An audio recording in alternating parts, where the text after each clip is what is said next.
உன்மேல் நான் சொன்னது என் வீட்டு ரோஜாக்கள் தூக்கின்றன. ஒரு நாள் உனை காணாமல் எங்கே உனக்கு என்று கேட்கின்றன. நீ வந்தால் மறுகண விடியும் என் வானமே. மழையில் நீ நடைகையில் எனக்கு காய்ச்சல் வரும்.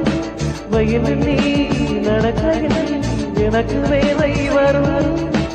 உடல்கள் தான் ரெண்டு உணவுகள் ஒன்று. ரோஜா ரோஜா ரோஜா ரோஜா ரோஜா ரோஜா நூலாடை கொடிமலர் இடையிலை உருக்கும் ரோஜா.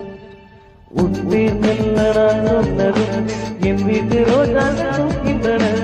ஒரு நாள் உனை காணாமல் எங்கே உனக்கு என்று கேட்கின்றன. நீ வந்தால் மறுகண விடியும் என் வானமே. மழையில் நீ நடைகையில் எனக்கு காய்ச்சல் வரும். வயலில் நீ நடக்கையில் எனக்கு வேலை வரும்.